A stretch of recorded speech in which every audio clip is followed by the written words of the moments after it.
Adults, raise your hands if you had a job when you were in high school.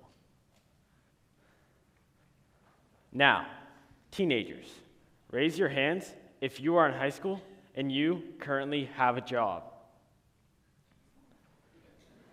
Wow, look at how many more adults had a job when they were in high school compared to teens today. The U.S. Bureau of Labor Statistics found that over the past 50 years, the amount of teens participating in the workforce has dropped over 25%. Getting a job is like a compass. Once you pick it up, it guides you in the right direction, and you get closer to your destination throughout the journey. Hi, I'm Parker Gallagher. I'm 16 years old, and I come from a family of 6, so life is loud and busy. I have an 18-year-old brother, Brady, the smartest of the family, 2 younger twin sisters, Ashlyn and Peyton, a.k.a. the Raptors, and my loving...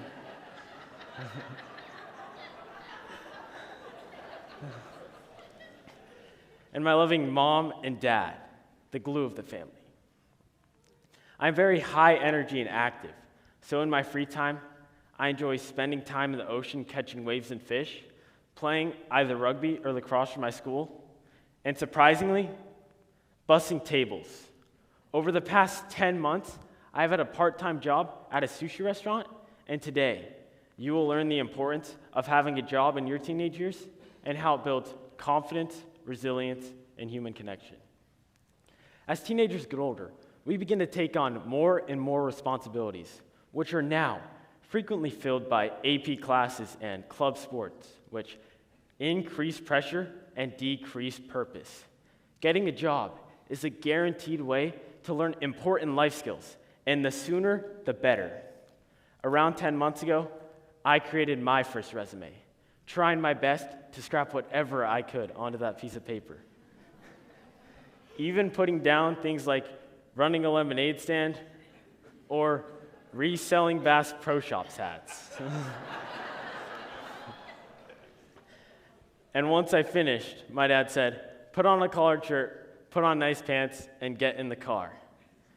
He drove me down to the 101 and dropped me on the sidewalk with a stack of resumes in my hand. Shaking. I've never felt more alone in my life. He said, "Look them in the eye, shake their hand, and you got this." I mustered up all the confidence I had and walked into a surf shop. I gave my best handshake and asked, "Are you guys hiring?" My discomfort was loud and visible. They said no. But I didn't let that stop me. After applying at 3 stores, it didn't feel so bad. And after 5, I walked in with a sense of direction and a feeling of confidence. By the afternoon, my stack of resumes was gone. But most importantly, I had walked into a room full of strangers, introduced myself, and asked for something. Little did I know, interactions like these actually are important. Thanks, Dad. Famous poet E.E. Cummings stated, "It takes courage to grow up and become who you really are." It's important to spend time uncomfortably because that is when you will learn to grow in the ways you least expect. Now, let me tell you about the most uncomfortable moment of my life. The sushi restaurant is packed, not a single table open. I scramble around trying to help to the best of my ability. "Front one," I faintly hear the chef say over all the noise around me. I grab the 2 plates of black cod and hurry over to that table of 4 on a hot summer night. As I begin to set the plates down, my hand starts to shake. Splat. Soy sauce. Right to the man's nice white shirt. I begin to panic. My face turns red. What should I do? I think to myself. I felt like running and not stopping. But I stood there and took a deep breath. I repeated, "I'm extremely sorry, sir," but I could tell he was truly disappointed.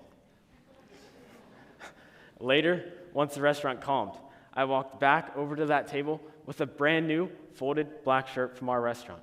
I said, "Here, have this," and a smile crossed his face, expressing gratitude and appreciation for what I had just done for him. That mistake taught me something school never could. When you make a mistake in the real world, you have to stand there and own it. Try your best to fix it and be accountable. Although working has taught me accountability, it has also taught me something I never could have predicted.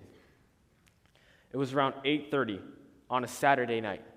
The first time I saw that old man hobbling alone, I thought nothing of it. But as time went on, he kept coming back. He would sit at the bar, order a beer, and then some sushi, and heckle me that there wasn't ginger and wasabi waiting there for him within the first 5 seconds that he sat down. As time went on, we began to talk about whatever sports game was on that night, about his past trips down to Baja, Mexico, and about how I was doing in my surf competitions. We began to create a bond, and he would be in on the majority of nights I would work. But one night, he came in. Something seemed off. Maybe he was mad there wasn't ginger and wasabi waiting there for him within the first 5 seconds that he sat down. But no, he told me that in 2 days, he was going to have open heart surgery with the chance of death, low but possible. That hit me. There he was, an old man, sitting at a sushi bar, alone, talking to a 16-year-old busser that somehow mattered to him, just because of his willingness to listen to what he had to say. Working isn't just about making money. Sometimes it's about the simpler things, like being kind to others, listening to what they have to say, and connecting with people you never thought you would have met in the first place. And finally, Tom is back, happier than ever, still sharing news stories and laughs. Every shift I work raises my confidence. Every mistake I make is an opportunity to learn how I can better handle pressure. Every table I serve polishes my people skills. Now, I challenge you, pick up your compass, shake someone's hand, drop off your resume, and ask for an opportunity. Thank you.